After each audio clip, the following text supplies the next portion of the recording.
could I request everyone to turn their cell phones on silent mode, please? It's a silent session. Thank you.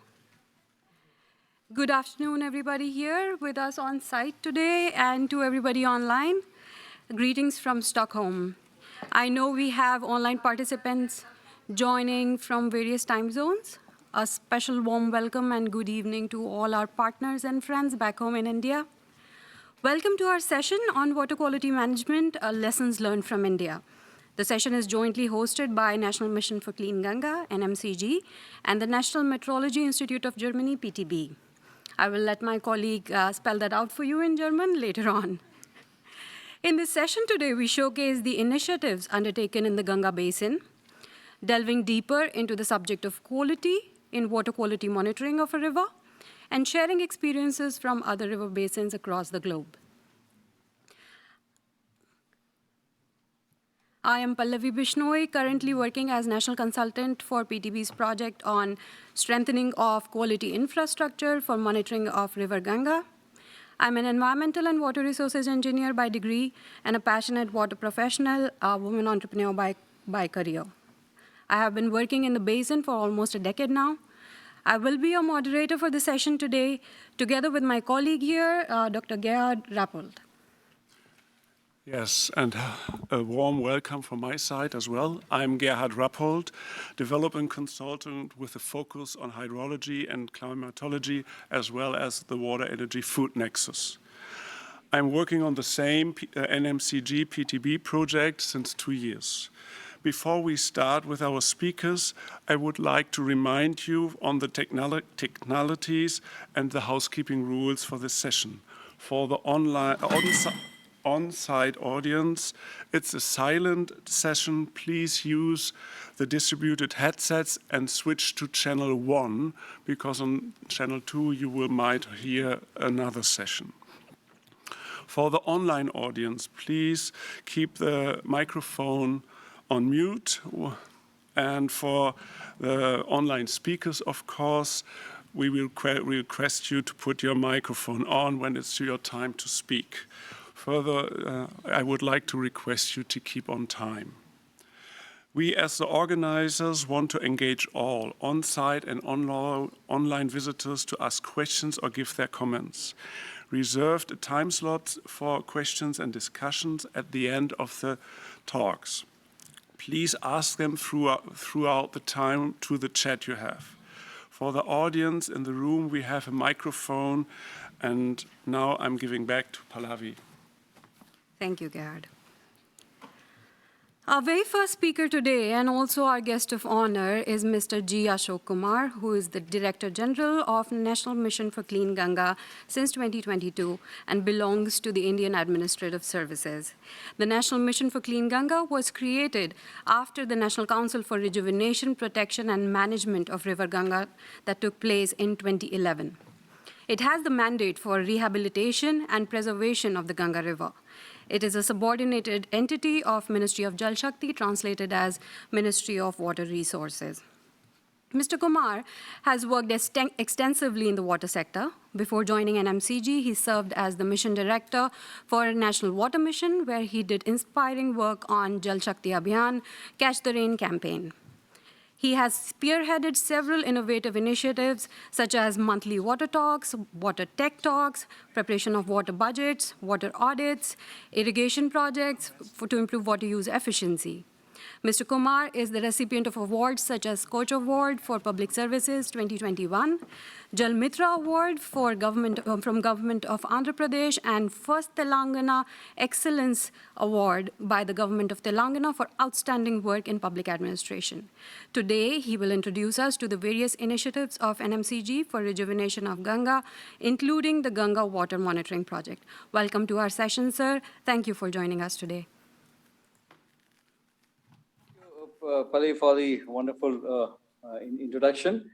Good afternoon to all the participants online and also in the present in the room of the World Water Summit. It's a great honor to be here, and I had started attending this program right from 2004. So it's a long haul for me. It was in the World Water Week. let me first of all thank PTB for jointly organizing this program with NMCG, and they are our partners in strengthening quality infrastructure for water monitoring of the River Ganga, and we are sharing some of the lessons learned in that. I'll start off with the presentation. Okay. Okay. Next slide. It comes from they are doing it or we are doing it? Okay. The Namami Gange, as was mentioned, is an integrated river rejuvenation mission for the rejuvenation of the Ganga River Basin. It's a holistic approach, works on pollution abatement, improving ecology and flow and strengthening of the river people connect. It is one of the largest and acknowledged river rejuvenation program in the world and recognized as one of the top 10 restoration flagship by the UN Decade on Eco Restoration. We have in the Namami Gange done about 442 projects sanctioned at a cost of about $4.5 billion. Next one. Next one. So we have 4 verticals in Namami Gange. That was on the Nirmal Ganga, Aviral Ganga, Gyan Ganga and Gyan Ganga, and the Arth Ganga, which we skipped on it. We'll come to it later on. So I'll take two minutes on what we have achieved so far. Next one. As I mentioned, Namami Gange was awarded as one of the world restoration flagships by UN Decade in the COP20 meeting at the Montreal. Next one. And we also got the opportunity as the only entity from India to participate in the UN Water Conference in New York in March 2023. And a lot of discussions on various aspects of river management was discussed. And we also put up the idea of river city alliances and got a good response from many participant nations. We had almost bilateral discussions on river management with about 13 countries. And many of them acknowledge the work done in the Namami Gange program. Next one. Namami Gange is compliant with all the international conventions, but particularly the SDG commitments to the 9 goals where water is related, and also to the 10 restoration principles of the UN Decade. Next one. Our efforts over the last 9 years have resulted in and increasing the quality of water in the river and River Ganga.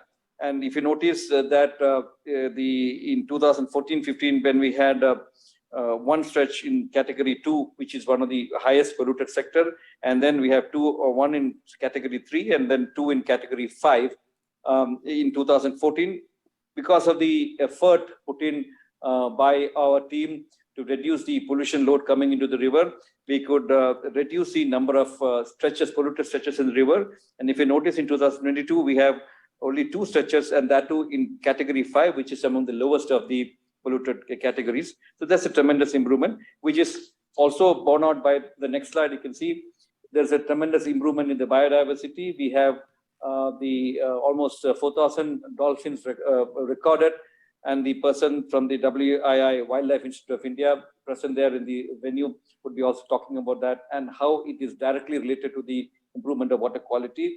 We have a tremendous improvement in the fishes available and other biodiversity in the river. Next one. I'll go fast on certain aspects of it. This is the Nirmal Ganga, which means the unpolluted flow, basically trying to tackle the urban sewerage. 193 projects worth about $3.7 billion have been sanctioned and created a capacity of about 6,000 MLD, million liters daily treatment capacity is being created. And we also laid on about 5,000 kilometers sewer network. Also, to tackle the industrial effluent, we have taken about 5 CETPs, and also promotion of zero liquid discharge is also one of our main mandate. We have a pollution assessment and surveillance in units also set up in many places, which will be the focus of our team. Next one, fast. Go fast. These are some of the pictures of the STPs. Next one. Next one. Next one.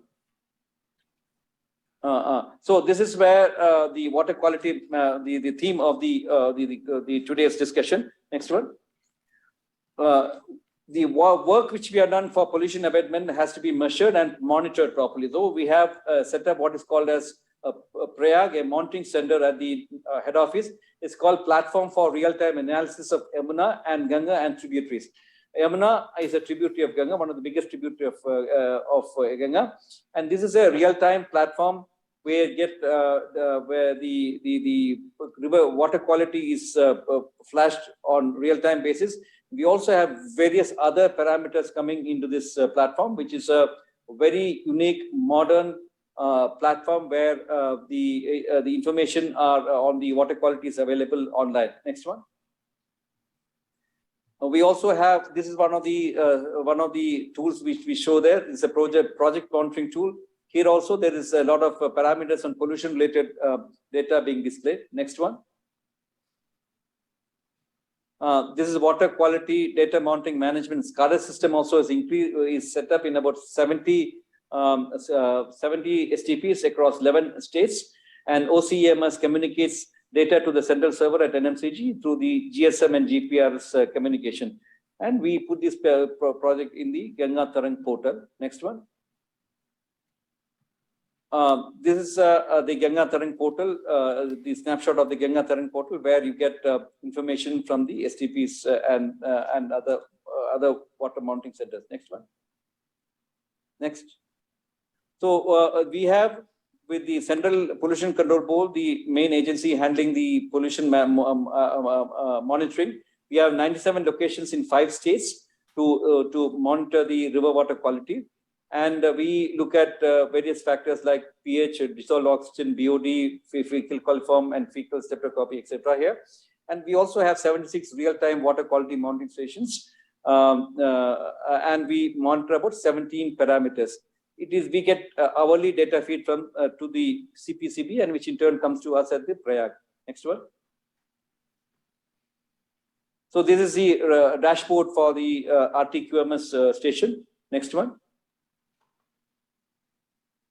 These are the 17 parameters we measure frequently and hourly frequency. BOD is there, dissolved oxygen, electrical conductivity, pH, temperature, ammonia, chloride, chemical oxygen demand, water level, turbidity, total organic carbon, color, fluoride, nitrate, potassium, benzene, and total suspended solid. These are the 17 parameters which we monitor. Next one. So this is a biomonitoring of the various locations in Ganga. We also do that in 28 locations in various states. Next one. See, as I said, we have real-time monitoring as well as manual monitoring. In manual monitoring, 97 locations, and about 47 locations, 76 locations real-time monitoring. Dissolved oxygen by BOD. The standards are dissolved oxygen should be more than 5 milligrams per liter, BOD should be less than 3 milligrams per liter, and pH should be within the range of 6.5 to 8.5. Next one. Next one. This, I think, the presentation would be made by the PTB on various activities of the related to PTB. Next one. Next one. And this is what we are basically looking at. No, previous one, please. Previous one. Previous. Okay. So strengthening water quality infrastructure, the international experience we look forward, and also sharing with this is the designing and monitoring programs, review of existing sampling guidelines and protocols for formulation of recommendation for that. So there are many parameters which can be monitored, and we have to identify which are the one which really indicates the whole, the water, the quality in wholesome. And the quality of water again depends upon the what usage, whether it's bathing or drinking. So depending upon the parameter or the usage we specify, we have to decide on the quality, on the parameters we monitored. We have to strengthen the sampling capabilities in line with the international best practices. The evaluation of laboratories to carry out microbial and heavy metals and pesticide analysis, and also the emerging contaminants is one of the focus which we are looking forward. We also looking for the assistance in achieving accreditation according to the ISO IEC 17025 standards, use of real-time monitoring systems and validation of monitoring data, and of course, multi-stakeholder involvement. Next one. We have taken up a lot of institutional strengthening activities also. with the capacity building of the central and state regulators, the CPCB and state pollution control boards. And we have also a World Bank assisted program for strengthening of environmental regulators and water quality monitoring. And similarly, a lot of activities on the river quality monitoring and Ganga and its tributaries are taken up, and it is being monitored, because this is a very important challenge for us, because unless we monitor what we do, and we will not be able to do corrections. And I'll come of these, some of the slides I go next very fast. These are some of the results which we have taken up. Next one. This is about the dissolved oxygen. You will see that the green line is the cutoff line, and dissolved oxygen should be more than 5 milligram per liter. And all the monitoring centers, now we have more than 5 milligram per liter dissolved oxygen. Next one. This is about the BOD levels. About the 97 locations, 80 locations are complying, 17 locations are non-complying as of now, but that in maybe in 5-6 months, that also get complied. So there's a tremendous improvement of water quality. Next one.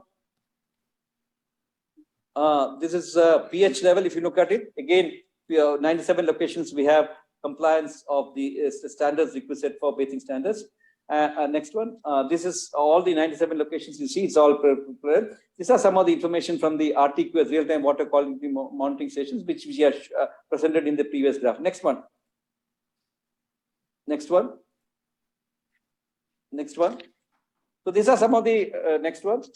So these are some of the readings which we are showing, which shows that there is a tremendous improvement in the water quality.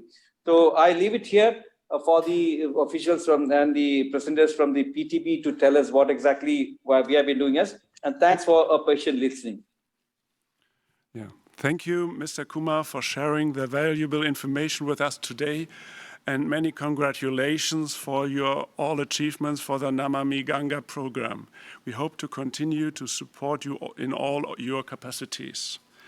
I will now invite our next speaker today, Mrs. Franziska Wende, Project Coordinator of the project Strengthening Water Quality Infrastructure for Water Monitoring of the River Ganga at PTB, which is spelled out Physikalisch-Technische Bundesanstalt. Again, Physikalisch-Technische Bundesanstalt. Franziska is a hydrologist by training and working in the German Development Corporation. She has technical and international political experiences. In the last 8 years, she has worked dedicatedly with all official German implementation organizations.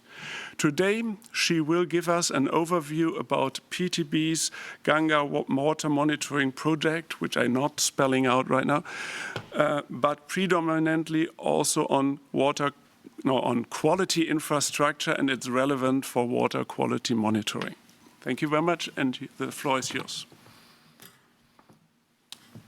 Thank you very much, Gerhard. Can we switch to this microphone, please? Okay. Yeah, perfect. So, thank you for the kind introduction, and thank you all for joining us and making the climb to this session. So your presence is really appreciated. I'm going to have to skip some slides here because we started the presentation from the beginning, apparently, but we will have to make do. So maybe I'll just tap back to Mr. Kumar just presented, because why are we speaking about quality infrastructure and what does that actually mean? So in many discussions about water quality, we're coming across the topic of data scarcity. But now with real-time monitoring and intensified monitoring, we're entering from a period of data scarcity to data oversupply. So the question is really, which of this data is credible? And we have an example from India, where the National Green Tribunal is looking for data that is valid in court. And so we really have to look into how the data is actually taken and whether it's a good quality data. So when I mentioned to you the term quality infrastructure, looking around, who of you has heard of quality infrastructure before? Probably not too many. But for the term quality, it's a bit different. I think everybody of it uses this every day. So we're talking about quality many times. But would you be able to define quality? So this is maybe a bit more difficult. So let's look at the official definition of quality. So quality is a defined set of characteristics. They can be legally defined or just in a form of a voluntary form.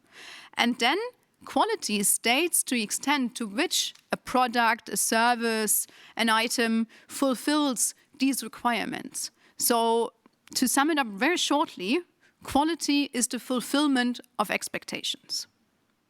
And then how does infrastructure come into the equation?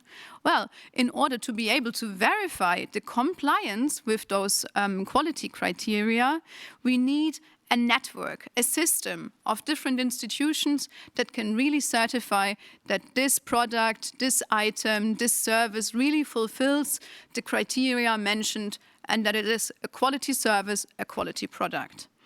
And this system consists of very different institutions, actors. Some of them are like everyday consumers, some are producers, some are institutions like ISO, the International Standards Organization, or like my own institution, PTB, Physikalisch-Technische Bundesanstalt. By the end of the session, you should all be able to spell it out. But then also those institutions that carrying out conformity assessments, so certifiers, but also, and this is then now the case that we will be talking about, testing laboratories that certify a compliance with quality criteria for water.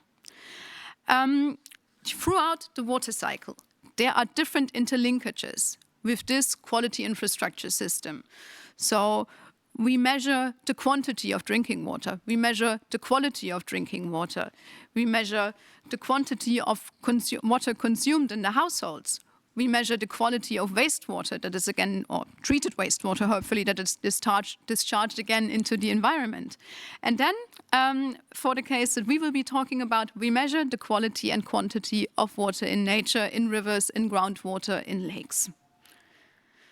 And why is this important? Well, I already mentioned a few aspects, but let's see where the data ends up. So something that we're trying to promote is the application of the same standards and the accreditation of laboratories. So this is to ensure that every sample that is taken in a river or a lake or on groundwater is taken in the same way and handled in the same way in the laboratory. And the accreditation of a laboratory is the confirmation that the laboratories are working according to these standards and abiding by these rules. And thus, we end up with reliable and, to a certain extent, comparable results that are comparable over time, but also between different locations, different laboratories, and that we can have a meaningful set of data. And then this serves the purpose of monitoring pollution limits, like DG just showed us, but it also leads to better informed political, executive, and judicial decisions.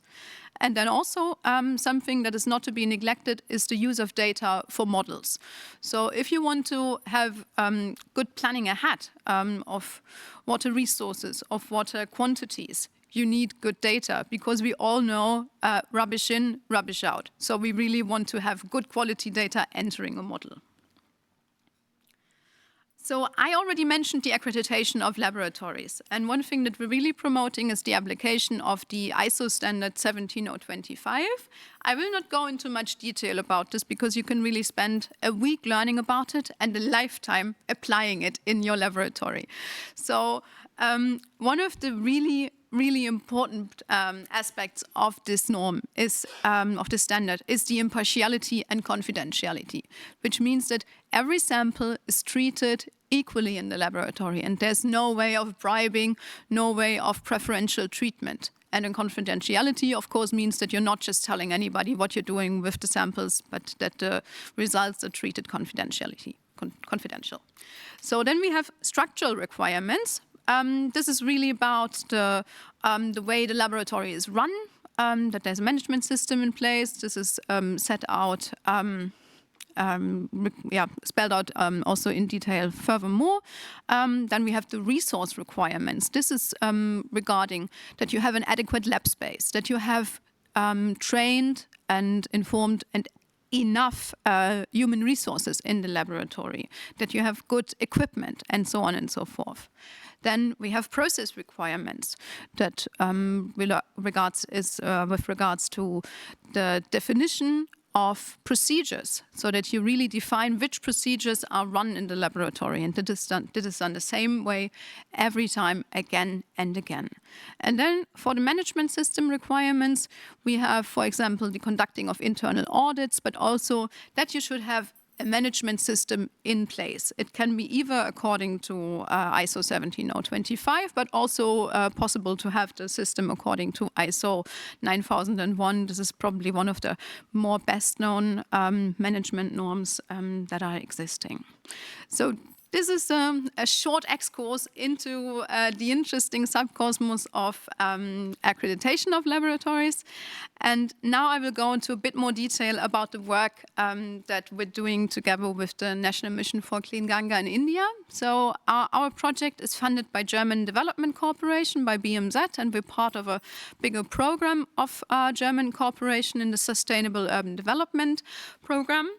Our main partner is, of course, the National Mission for Clean Ganga, but we're also working with state pollution control boards in 2 states at the moment, the state of Uttar Pradesh and the state of Uttarakhand. We concluded a first phase that was lasting from 2018 to spring of this year, and we've just begun a second phase in May of this year. The objective that we're trying to achieve is the application of internationally recognized methods and standards for the water monitoring of the Ganga River. And so far, we have already achieved that the number of accredited laboratories along the main stem of the Ganga has increased. And we have really managed to embed the thought of quality assurance and quality assurance systems within our partner system. So this was really a great team effort, and I'm very happy that we've come this far. And we're going to go much further still, I'm convinced. So when we remember this little QI village that I showed you in the beginning, our partners are, each of them have their counterpart in this little village. So we have NMCG as the buyer and consumer of this data, so to say. We have the water monitoring laboratories that are testing institutions.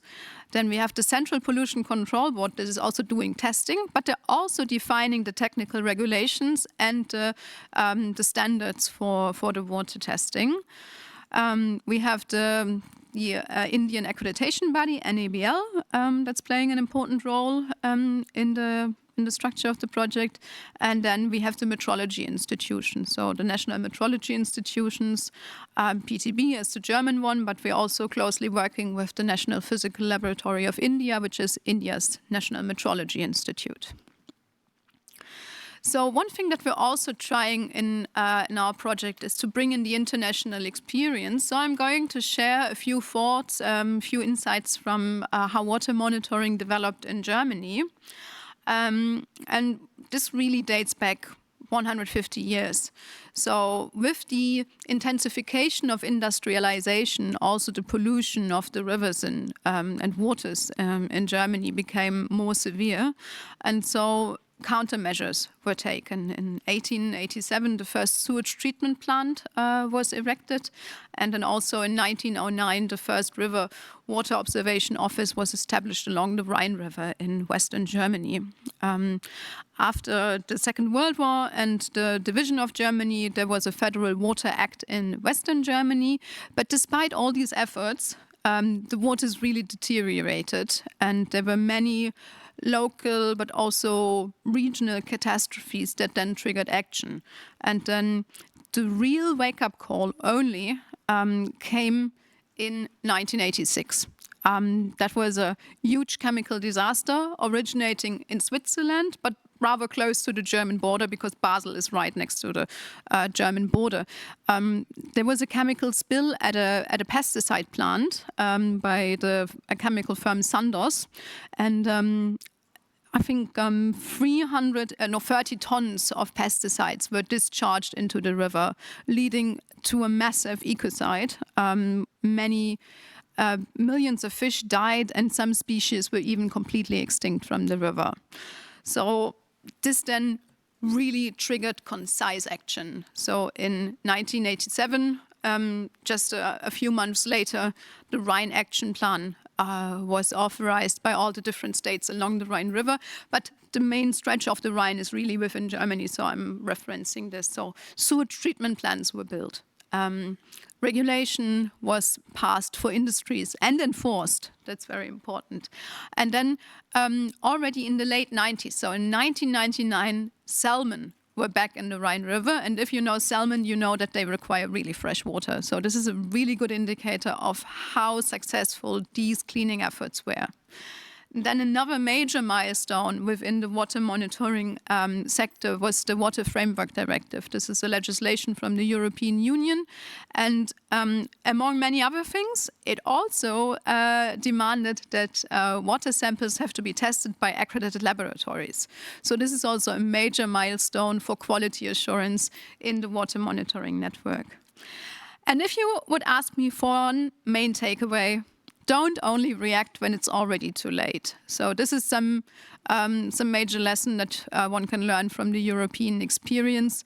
And despite all the efforts that were undertaken, there's still also a way to go for Europe, because this is not an image from the 1970s. This is an image from last year at the Oder River, where we had a mass extinction event, also of fish, a mass fish kill. So even in Germany, there's a way to go, but we're willing to go that way. So thank you very much for your attention, and I'm looking forward to hearing from the other speakers.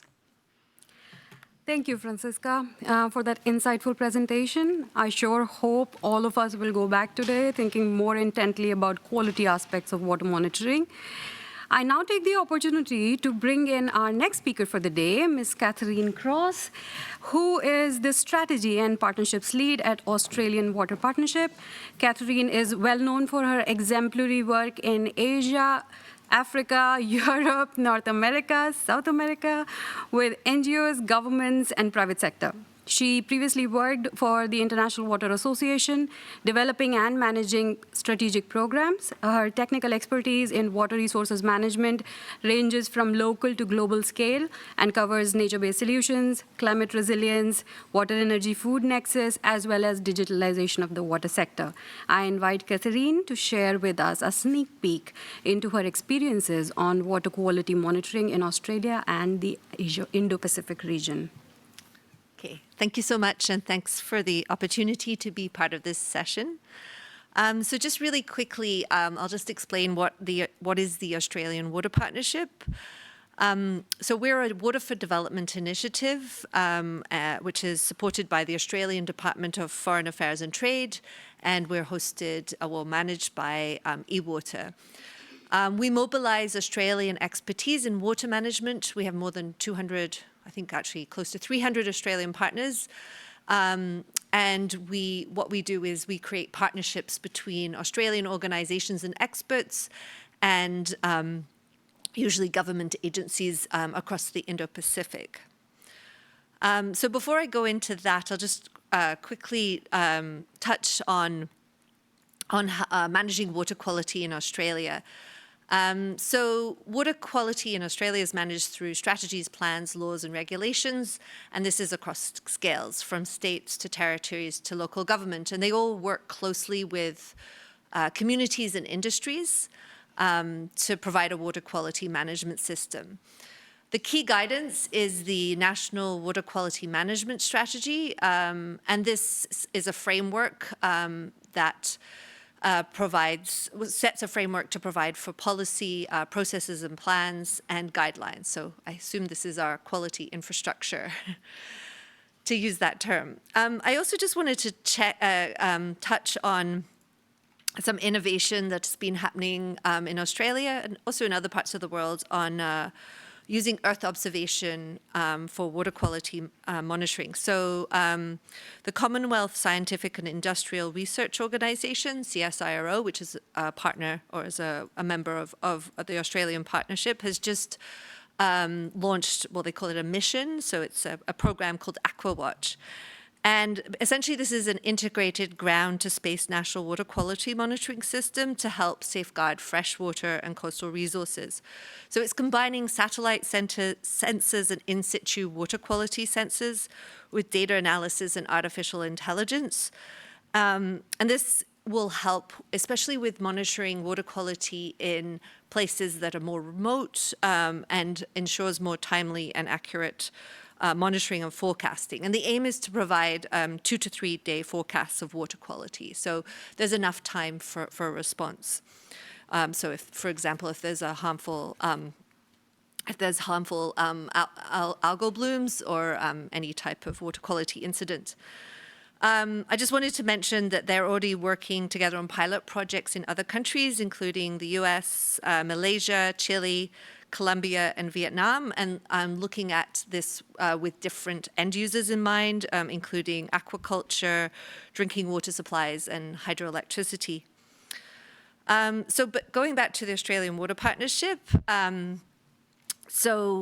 we've been supporting an activity in Thailand with the Royal Irrigation Department, and the Australian partners are Griffith University and CSIRO. So the issue in Thailand is that expansion of agriculture areas, as in many places, is acting as a non-point source pollution because of improper application of fertilizers and pesticides. And this is leading to eutrophication of the reservoirs, which are used for, generally used for irrigation, agricultural production, but sometimes drinking water and for other uses. So the elevation of nutrient levels has led to rapid spread of aquatic weeds, such as Salvina molesta, which you can see in this photograph. So with RID and the Australian organizations, they're having a knowledge exchange, looking at standard methodologies on reservoir water quality management. There's been a series of site visits, workshops, and an ongoing dialogue, and this has produced a water quality index, which was designed for RID to summarize the status of water quality in reservoirs and so that they could prioritize water quality interventions. And then there is also development of a manual for implementation strategies and guidelines.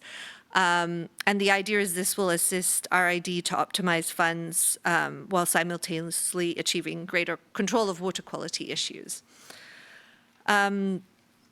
So the other example I just wanted to touch on is in Lao PDR. So here we are working with the Department of Water Resources, and this, again, Griffith University is the Australian partner.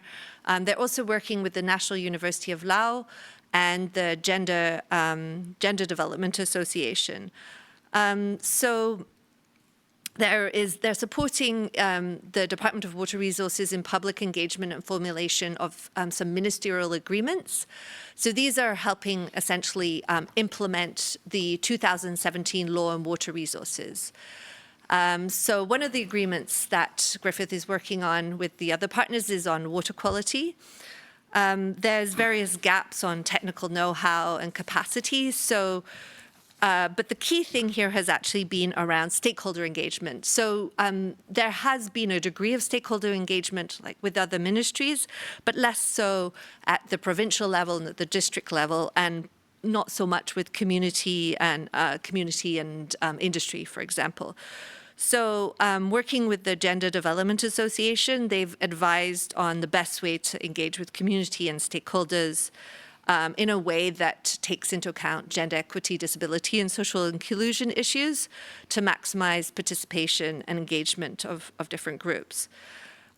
So just when these agreements have been completed and they're just going through the National Assembly for approval, and once they're approved, this is not necessarily a finishing point, but the beginning of monitoring and reviewing the agreement and existing water legislation. So that's my snapshot of what we're doing in Australia and the Asia Pacific. Thank you. Well, thank you very much, Catherine, for such interesting work. I'm sure our friends in the Ganga Basin would love to dive deeper into some of these ideas and adapt them in the Ganga Basin. I will quickly move on to our next guest speaker, which is from Canada, Dr. Sonia Bemel. She is CEO and founder of Watershed Monitoring. In 2020, she received the Woman Entrepreneur Who Changed the World Award by the Royal Bank of Canada. In addition, she is an assistant professor of Laval University and INRS University in Canada. Sonia's research focuses on the core of water quality monitoring and integrating participatory approaches. She includes planning, management, operation, and optimization of water quality monitoring programs. Sonia and her team help stakeholders to improve water resource management using holistic and locally adapted solutions. This explicitly includes digital solutions where applicable. In addition, she works on water safety plans and arbitration solutions on how to distribute water in situations of water scarcity. Sonia talks today about strategic design and how relevant the operations are for good results in water quality monitoring. Sonia, the floor is yours. Thank you very much, Dr. Rappold, for this introduction. It's a pleasure and an honor to be here today. So within the project Lessons Learned from India, I would like to speak to you about knowledge transfer, how holistic monitoring approaches developed and implemented in Canada be transferred to India. I'd like to say right away that in Canada, there's no national monitoring guidelines and obligations. So it's really up to every watershed to do what they need to do in order to implement best practices. So the problem is that in general, in terms of water quality monitoring, there's the well-established myth that Canada doesn't have any problems in terms of water quality and quantity, but actually we do have both, especially in terms of quality very often, since we don't have sufficient wastewater treatment from the wastewater treatment plants, if there are any, and from septic installations. We also have problems from road salts and other problems induced by human activities.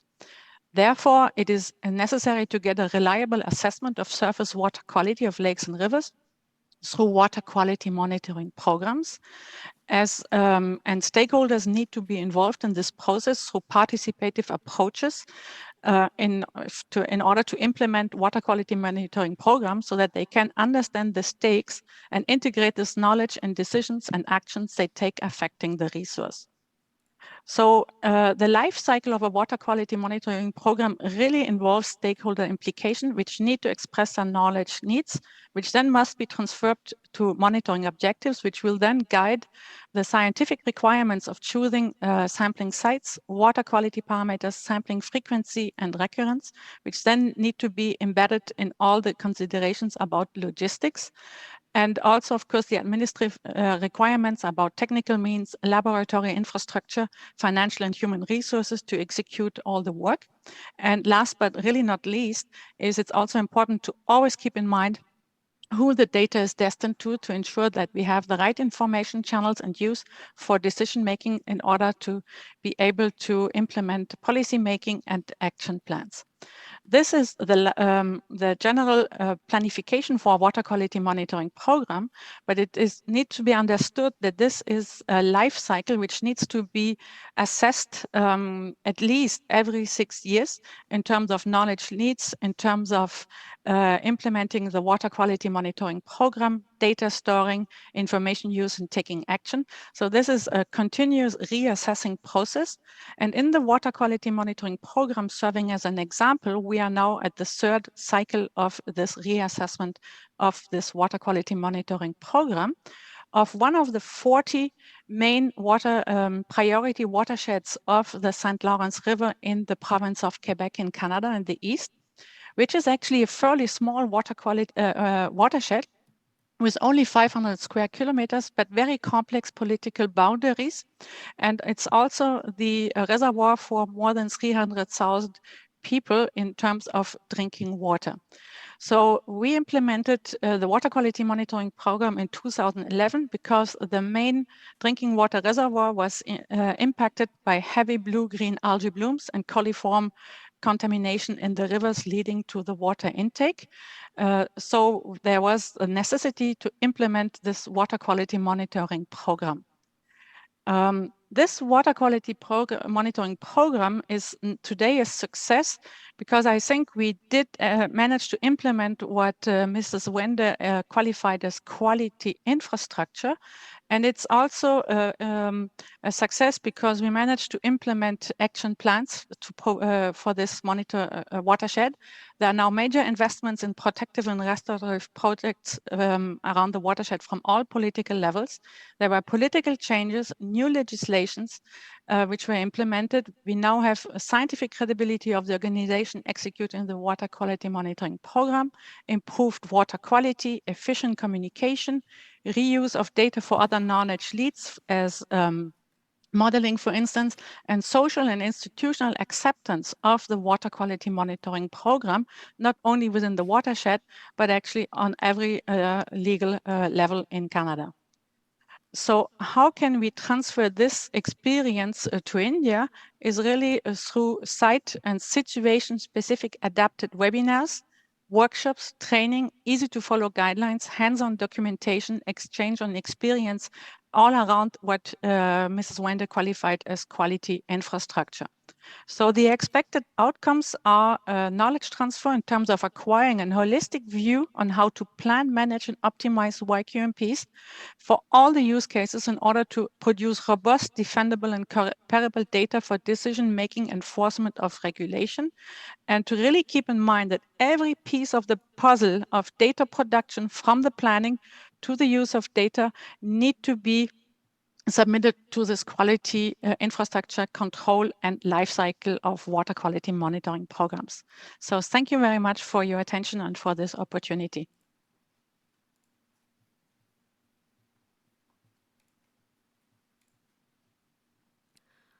That was extremely informative, Sonia.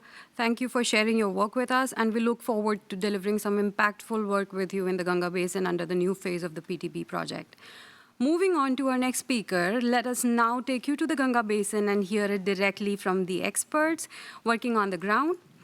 I introduce Dr. Syed Anul Hussain, who is a senior researcher and presently working as the project manager at the Wildlife Institute of India for Ganga Aquatic Biodiversity Conservation Project sponsored by NMCG.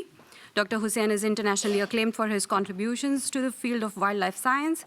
He was awarded PhD and DSc degrees in wildlife sciences. He developed and implemented aquatic species conservation program at Wildlife Institute of India and spearheaded the National Important Biodiversity Conservation and Ganga Rejuvenation Project under the Namami Gange program. Dr. Hussain presents an overview of the ecological aspects in biodiversity conservation and ecological restoration of the Ganga River and its tributaries. Thank you very much. Thank you, Pallavi. Good evening to everyone. This is directly from the Ganga Basin. And since last 5 years, we are working on biodiversity conservation and aquatic species restoration in the Ganga Basin. And before I start, I would like to thank NMCG, specifically Sri Ashok Kumarji, who sponsored our participations. And this project was initiated in keeping in mind that if there is greater biodiversity, the quality of the habitat, the quality of a river and the water resources is better. And this is already proven globally that greater the biodiversity, the ecosystem is much more resilient and the ecosystem is diverse and can withstand the degradation process. So what we did, we used biodiversity as surrogate for water quality. Our assumption was that those areas has got very good water quality, the biodiversity value is also there. Or vice versa, the areas where there is good biodiversity and there is good water quality exist. And we didn't measure all the species found in that area, but we used the umbrella species concept, or we took the major or the larger aquatic vertebrates like dolphin, crocodiles, breeding birds, and the turtles to measure the water quality. See, Mr. Ashok Kumar has already given you an overview of the Ganga Basin. So what we did, we monitored 6,500 kilometers of rivers, pre-monsoon and post-monsoon, covering around 20 rivers. So that is the massive monitoring program in field where we not only collected data on biodiversity, but also on the water quality. So the data was collected for each 5-kilometer stretch of the river. And basically, we collected data on the river morphology, water quality, species presence, and anthropogenic factors. And also, we measured water quality in 177 sites regularly, pre-monsoon and post-monsoon, and we did ecotoksikological research as well. So these maps are showing the distribution of species which we monitored, largely around 6 groups of the major vertebrate fauna, and you can see where they are found and where they are not found. We plotted this in a comprehensive manner using geospatial technology, and you can see that the high biodiversity areas are already highlighted here. And also, in the second map, you can see the anthropogenic pressure areas where there are lots of cities, sewage coming in, and there is pollutions, there is fishing intensity, there is sand mining, vis-a-vis the biodiversity presence. And on the basis of 2 parameters, general water quality and the heavy metal, we identify ecologically vulnerable areas. And then we identified the biological hotspot which needs to be protected. And on the basis of in the first cut, on the basis of presence of river dolphin, we identified around 650 to 1,200 kilometers of rivers within the 6,500 river network, that areas which need protection to maintain the existing biodiversity and water quality parameters. And we promoted this to the government level, and we identified areas which needs protection, and government accepted our recommendation. In a small, as an experimental basis, a 30-kilometer area was declared as a national park or as a sanctuary. The second thing is that what next? Now that we have identified the areas which need protections and identified areas which need restoration, we need to go and do the advocacy. So it was a higher level of political decisions, and we are moving forward. The government is supporting in the process, and government has actually asked to do the similar kind of exercise in the entire country, covering other rivers. So what I wanted to say is that we place a system, a mechanism, software technology in the place for monitoring biodiversity and water quality, and we involve the community and the various stakeholders in the water quality monitoring process and restoration of river habitats. And my colleague, Dr. Ruchi, will talk next how we involve community in the 6,000 kilometers of rivers. Thank you very much. Thank you very much, Dr. Hussain, for making it evident that water quality monitoring is also extremely crucial for biodiversity conservation efforts in the riverine ecosystem. I now will invite our last but extremely talented guest speaker of the day, Dr. Ruchi Badola, who is the Dean of Wildlife Science and a senior scientist at the Wildlife Institute of India with 4 decades of experience. She integrates social science and natural resource conservation for sustainable ecosystem management. Her applied research establishes mechanisms involving communities in protected area eco-development. currently overseeing the NMCI Ganga Biodiversity Conservation Initiative. She developed a conservation model for 7 major Indian rivers, including the Ganga River. Dr. Ruchi will presenting on the community engagement efforts with strong gender component in restoration of Ganga River and its tributaries. Thank you, and the floor is yours. Thank you very much. Pleasure to be speaking here today on behalf of the communities and the people who live along the river Ganga and the other major rivers in the country. Excuse me. Sure. Yeah. Here you go. Thank you. So I can do it from here? Okay. So basically, we've heard very interesting talks about the water quality monitoring, etc. We also experienced the fact that if the communities who live along the rivers are trained, engaged, as well as empowered to understand the issues related to conservation and water quality, they can become the biggest supporters as well as the biggest, the people who can actually tell us everything from the ground and help in collecting the different kinds of data in these aspects. Because the biggest problem that we found while working on rivers was the lack of experts, lack of people who were talented enough or had the expertise to actually do these kind of studies on the ground level at such a large scale. So basically, we started working with the communities and to understand the humanscape of this Ganga River. It is one of the most densely populated river basins of the world. And the density of human can range from 400 to about 1,500 people per square kilometer. It is intensely linked to the people's social, cultural, economic, and religious lifestyle, and supports almost 40% of the population of the country, this river. And also there are a lot of competing demands on the water resources, which may range from, simple things like fishing, extraction of other resources, to larger level demands like, the hydroelectric projects, the waterways, the livelihoods related to water like fishing, boating, the ecotourism, etc. So it's a huge range of stakeholders who are engaged here for their lives and livelihoods. Apart from, how did we start working with the communities? It was extremely complicated initially, and we were bogged down because of the fact that this river, the main stem of the river flew through 5 different Indian states and through 3 biogeographic zones, covering a multitude of ecological, social, and economic dimensions. So we started informing and creating awareness programs for the people.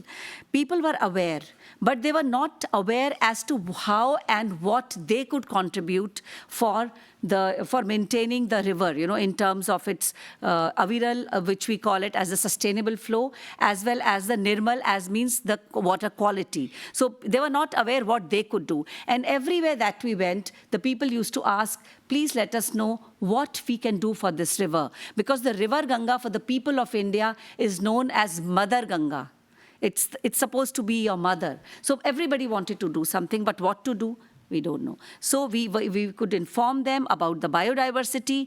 We could, through the large number of capacity building and awareness programs, inspire them to become a part of an organized group, which is known as Ganga Praharis or Guardians of Rivers, in which they are registered, and they only become the guardian once they achieve a certain level of capacity. In terms of, it could be an expert, the generic expertise is there, and then there are advanced training in terms of their skills, their education level, their interests, and so on. And it's a digital online platform where anybody can access and get information about each single individual who's engaged in this program. And then, through this kind of awareness and networking and a lot of advocacy, we could actually involve them in the various programs being conducted by the government at the central and the state levels. And they were actually at a position where they could influence at their micro levels as to what was happening to the river and its biodiversity in terms of assisting in the rescue of species, in terms of reporting about the species in distress, in terms of ensuring that, the sewage from their village or their town did not flow into the river, what they could do in terms of ensuring that the plastic waste was not going directly into the river, and so on, and actually then to ultimately initiate the whole process of a community-led conservation of the river and its biodiversity. And a large number of activities, in terms of awareness programs, cleanliness drives, celebration of all important days related to rivers. So it was just a way to motivate and create a sensitization and create a wave in the community, always discussions about the river conservation, water security, and species conservation became extremely important. And our biggest presence was during the COVID times when nobody could actually go to these areas, and these communities, these Ganga, the guardians of the rivers, or Ganga Praharis as we call them, emerged as leaders in their own community, not only dealing with the river and the species, but actually helping the society around them to walk through the various challenges posed during the COVID pandemic period. And the emergence of a social leadership at the grassroots level, we could understand happened at that point. So as of today, we have more than 4,000 people, individuals who are involved with us. More than 50%, almost 51% are women. And that is a huge achievement in a place, in the regions where women do not come out of their houses. And, there is a lot of inhibition, societal inhibition, in terms of their actually coming into the mainstream of any kind of efforts which would involve a public, public engagement. But today we have these people in 100 districts in the Ganga Basin and growing by the day. And as I speak now, in one or the other location, our Ganga Praharis, our guardians are on the guard and doing something or the other for conservation of the rivers or the wetlands there. And what we are trying to plot now is the input and output. So what we have invested in terms of their trainings, awareness, and engagement, and what is the outcome that we are getting in terms of the voluntary efforts taken up by these communities. So this is what they are doing on their own. And once one person is engaged in a certain community, the entire community becomes engaged, and actually they are able to draw to themselves the whole network of government programs, of the civil society organizations who are working there, and moving from the village level to the district level to the higher levels. So it has become a very, very interesting experiment and lesson of social engineering that is still unfolding today. In fact, in terms of establishing linkages, we have been able to establish their linkages with several scientific institutions, both them being as part of the training programs, as resource persons, or sometimes receiving those trainings, sometimes assisting for livelihoods or other purposes, then linking them to the large number of Government of India programs, because ensuring that local people are aware of the large number of benefits and programs that are government-sponsored is also a huge challenge. So they have become the ambassadors for the different programs of the government. So like this, different linkages have been established. Another very interesting aspect, and which is extremely important in a country like India, that we cannot talk about community engagement in conservation unless we are able to secure the livelihoods of the communities. That is, conservation does not happen on empty stomachs. And this was well recognized through these efforts and by the government, and a new initiative known as Jalaj, which is linking the livelihoods of the communities to river conservation and aquatic species conservation, has been been launched at 75 locations in the Ganga River Basin. And this is a model which is, has a large number, very, very diverse models of livelihoods. But all these models have a commonality in that they promote conservation of the Ganga and its tributaries. They promote natural solutions. They promote green entrepreneurship. And they promote a lot of women's engagement. Yeah, okay. So a large number of capacity building programs, and in terms of achievements, I've already said the societal inclusiveness is there, and there is a lot of involvement of women and so on. And then the lesson is that the solutions, whatever we are implementing here, are from the community and from within the community. And this has led to the community's engagement, and we are very hopeful that all our efforts in the Ganga Basin will be carried forward by this group of people known as Ganga Prairies, who are taking with them the people, the other society as well. So thank you all, and I remain open to questions. Thank you, Dr. Ruchi. Firstly, for undertaking such a Herculean but extremely crucial work. And secondly, for accepting our invitation to share this work with us today. With this, we are now at the end of our presentations for the session today. We will now move to our next segment, which is an exciting poll for our audience, both on-site and online, just to gather our understanding of water quality monitoring. Please scan this code. We will just show it up on the screen and share it online for the online participants.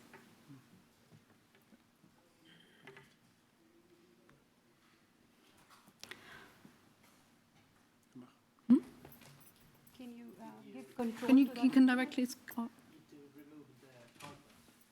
Okay. I know what you.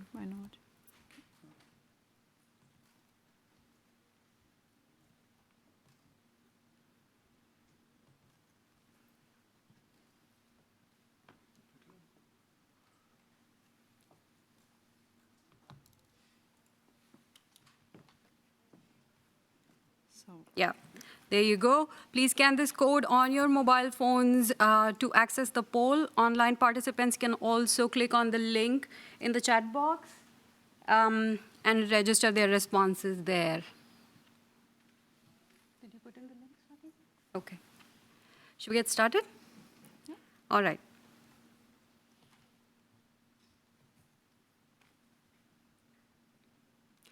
What's the sign of a healthy river? You have 4 options, and you pick one.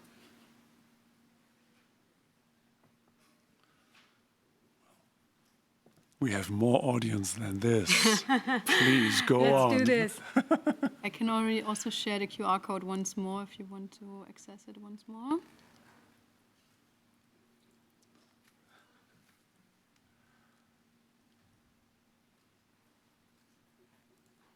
All right. Mm-hmm.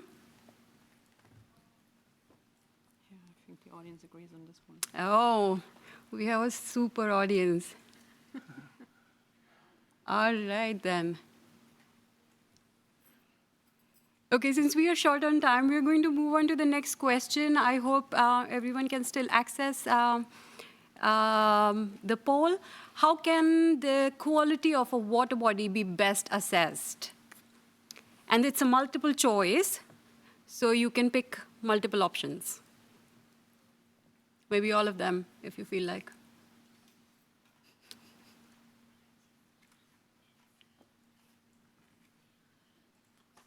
All right. So this is equally distributed, not quite anymore.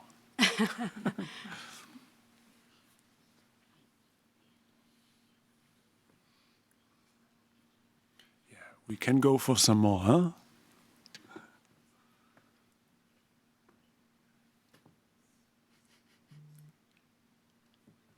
Yeah, wonderful. Cool. All right. People with erratic visual inspections as their answer, I think also correct. Yeah, it couldn't hurt. I mean, it wouldn't be the only measure that you should undertake, but... Yeah. All right, next question.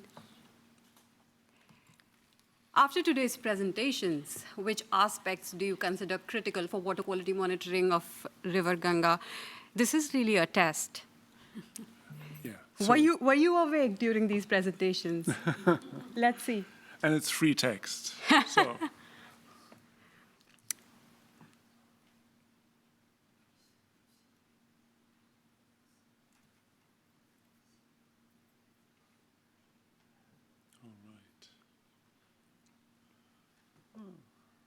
Typing takes more time. Yeah, you will have to type in your responses.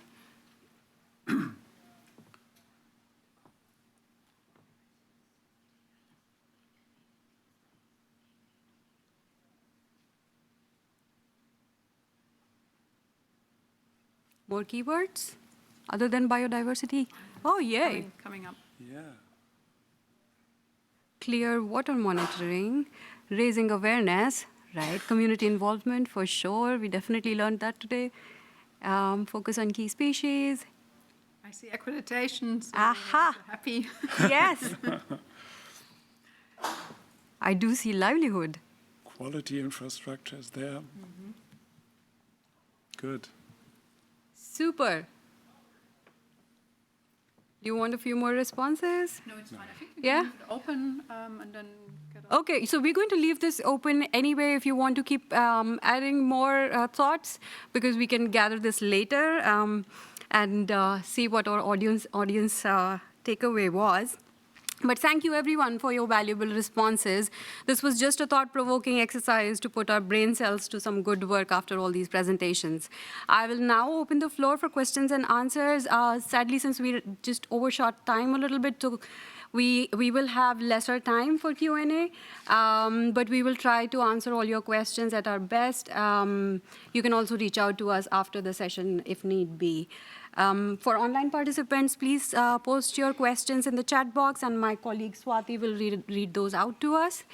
Could I also request all our speakers up here so the questions can be directed to them?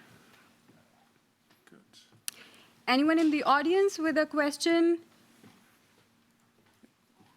There's one vote. There's a microphone coming.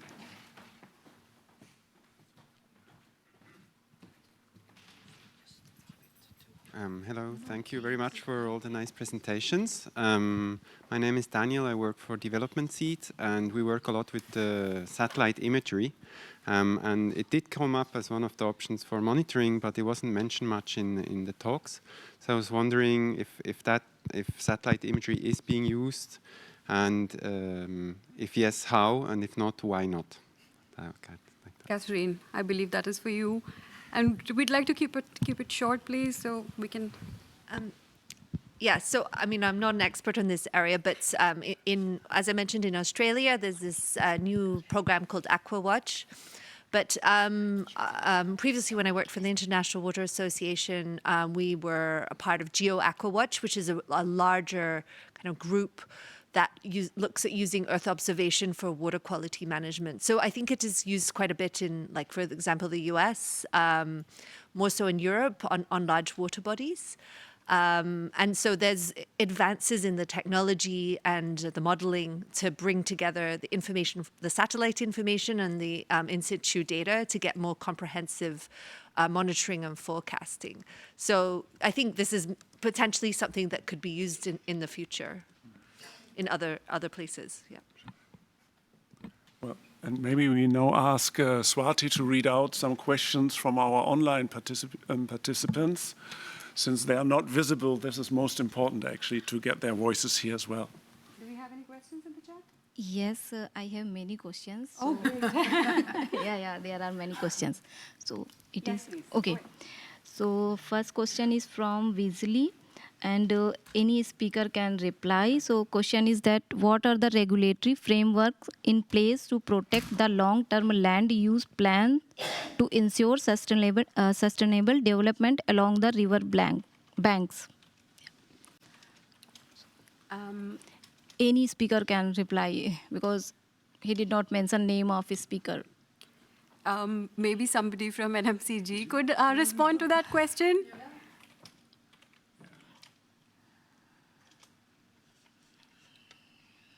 Mr. Kumar or Mr. Yes, we do have a few plans. In fact, the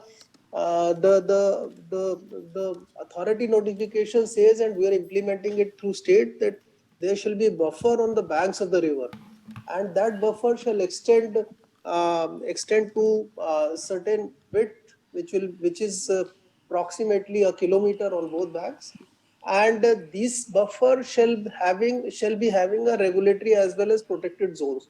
So prevention as well as seeing that river doesn't get contaminated, and then certain kind of activities only are permissible. So that will bring about a change, at least against certain baseline. There's another thing that we also look at the floodplain protection also. And another one is about the natural farming, because we are now promoting, Namami Gange is actually promoting natural farming in a big way, so that chemical fertilizers are not used in the 10-kilometer area on either side of the river, so that the runoff from these fields carrying these chemical fertilizers do not come in. So something like that we are taking up. Thank you so much, sir. Swati, next question. Okay, so next question is from Mr. Jagannath. And this question is for Miss Catherine. So he is asking about, please throw some light on the current status of monitoring trace element in geospatial temporal data. Just to let you know, Catherine is not an expert, a technical expert on this, but she can put you in touch with the right people who can answer those questions for you. So if you reach out to us later after the session, I can put you in touch with Catherine, and she can probably put you across. Did you have something to say, sir? Well, some inputs we can Sure, please. Yeah.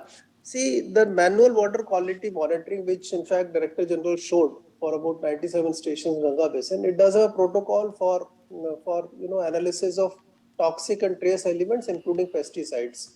So, so more than 10 of those parameters are continuously monitored. Frequency of taking samples is 15 daily, and these elements are monitored. Their data is recorded, and that is kept as a reference for looking at the effectiveness of the programs. Thank you so much, sir. So that was an answer on manual and real-time monitoring for you, and for the geospatial aspect of it, we would request Catherine to get back to us or put us in touch with the experts. Next question. Anyone in the room has a question? Okay, we go back to our online participants. Okay, so another question is from Mr. Javier, and he has question open to all again. So do you have river basin management plans and also committee in place? In case you have, what's the impact? Okay, I think Xavier joined late, probably, so he missed out the NMCG's presentation. But Xavier, we definitely have all those instruments in place, have been functioning very, very well in the Ganga Basin. We can get you more information on that. NMCG, that is also published on NMCG's website, if you want to get more information from there. More than that, if he joins us tomorrow, we have the session tomorrow on the River Basin Management Plan. Right. With the GIZ, we are having a session on the River Basin Management Plans. Right, tomorrow yes. at 11 o'clock. Yes, thank you so much, sir, for mentioning that. So anyone who is interested in more information on river basin management in the Ganga Basin can join the session tomorrow morning. Okay, so next question is from Dr. Hema side, and it is for, I think, for Francisca. So, yeah, India has number of institutions looking at water quality of rivers, lakes, etc. For example, CPCB, SPCB, CWC, state governments and their agricultural department. There are common protocol as for sampling, transportation and analysis. PTB, while working on this project, how far they view that these protocols are being up to date from global perspective. So every sampling protocol and every water monitoring plan has to be adapted to the local conditions, of course. So, and from our assessment, the protocols and the guidelines that are there, they're actually quite good and quite extensive. But sometimes there's room for improvement in terms of the implementation and the follow-up on these guidelines. And this is where we're coming in and trying to really enable the people doing the water monitoring to have the understanding and lobbying that they will have the adequate resources to really implement those guidelines. But thank you. On paper, they're great. Thank you. Thank you for answering that, Francisca. And if we don't have any other burning question, in essence of time, keeping account of time, we will have to end this discussion here today. But I hope PTB can facilitate these discussions and potential collaborations further, and we can bring more global knowledge and expertise into the Ganga Basin. Thank you to all our speakers today for joining us.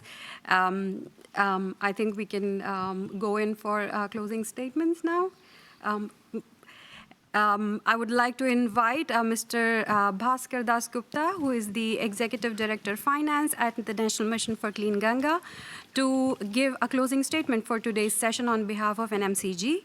Mr. Das Gupta has a vast experience in public policy spanning across multilateral finance, secondary education, civil aviation, and most importantly, the Ganga River rejuvenation. In his current position, he has led NMCG's transition to the Treasury Single Account System, a new just-in-time fund flow system being implemented by the Government of India. Academically, he has 2 postgraduate degrees, Masters of Arts in Economics and Masters in Public Policy. And at present, he is also pursuing a PhD in Economics. Mr. Das Gupta also happens to be a sport enthusiast and a die-hard Liverpool fan. Thank you for joining us today, sir. We welcome your valuable comments on today's session. Good afternoon, and thanks, Sonia, for a very, very detailed and kind introduction. But as my introduction shows, I am probably the kind of a bit of an odd person out here. I'm not a water sector specialist. But that gives me as an outsider the different perspective. When I joined the NMCG about 1.5 years back, the one thing that struck me most was the sheer passion of the people working here. And I think that is this Namami Gange program is much more than a river water cleaning program, or even much more than a river rejuvenation program. It is like a people's movement. And that is what really sets apart Namami Gange from all other programs, something that has come out very well in my colleague, Dr. Badula's presentation also. Now, we had a very, very insightful discussions today, and very, very interesting views. As I was kind of reviewing my notes, I look at Ms. Wende's point that we have moved from a time of a data scarcity to a data overdose. And in this era of data overdose, the most important thing becomes the quality of data. That's the point that came out. It reminds me of that famous saying that there are 3 kinds of lies: that lie, damn lie, and statistics. So we need to have a quality data. That's the point that Ms. Wende's presentation brought out, and the reliable and quality data. And also, she also referred to that refining event of the salmon fishes that coming back to River Rhine in 1999. I like to share that we also had some similar pleasant experiences to the increased sightings of dolphins in River Ganga, and also the iconic, the very, very, very unique Hilsa fish. That's Hilsa catches have increased manifold. These are all signs of the River Ganga as coming back to a very healthy state. And we got a flavor of the water quality management framework in Australia, as also in Canada, and the kind of work that Australia has been doing in Thailand and Lao PDR. And one point that was emphasized in those presentations was the political change and new legislations. Here also, I just want to point out that the legislation front NMCG itself, the way that the NMCG has been structured and empowered, that is itself is a big legislative changes. And also the current government formulated a new ministry integrating all the water related activities, what we call the Ministry of Jal Shakti. So we have also moved on these directions. And so these are the some points that I wanted to mention.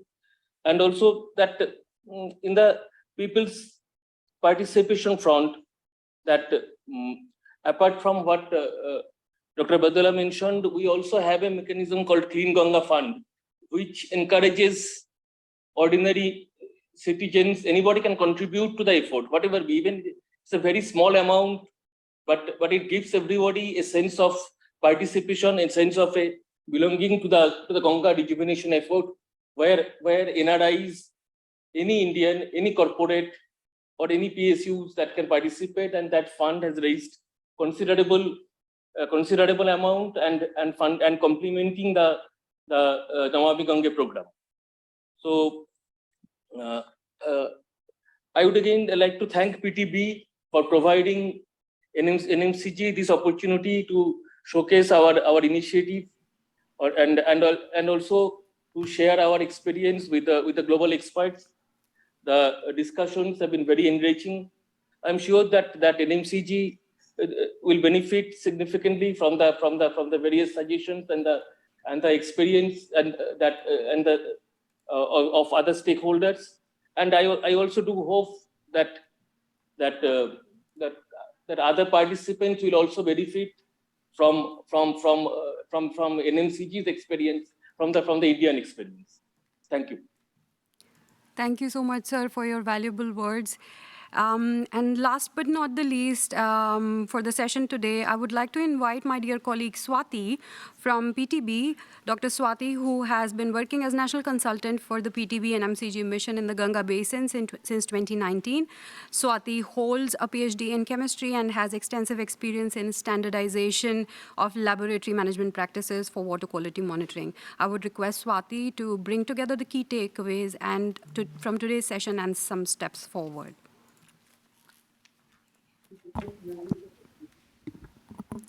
Thank you, Pallavi.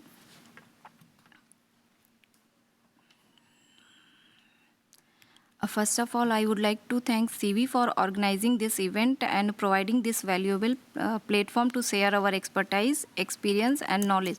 I also would like to thank the Director General, National Mission for Clean Ganga, for co-hosting the session and sharing the broad information about the scenario of Indian government, schemes in the water sector, and strengthening water quality monitoring infrastructure.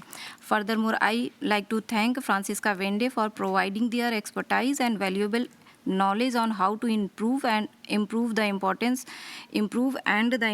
of quality infrastructure for water sector.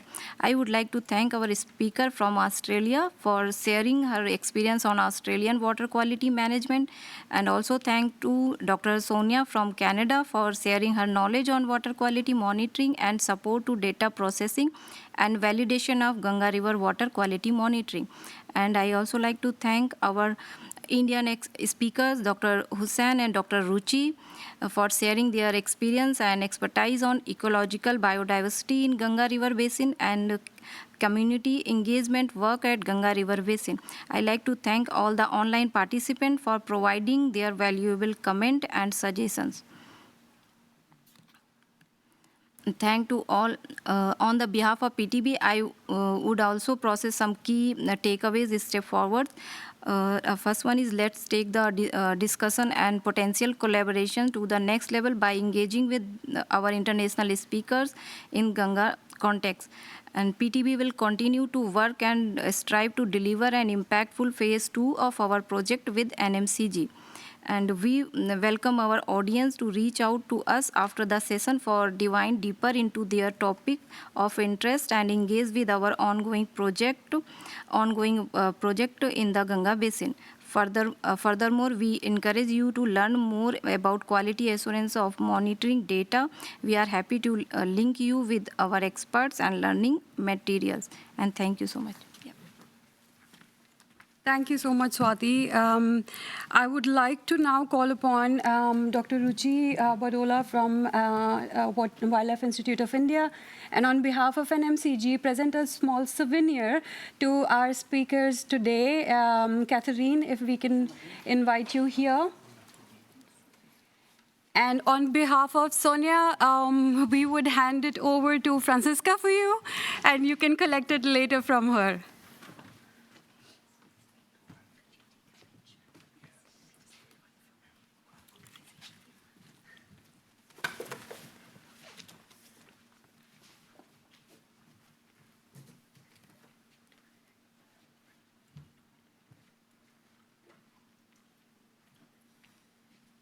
It's a beautiful coffee book. I've taken a look at it.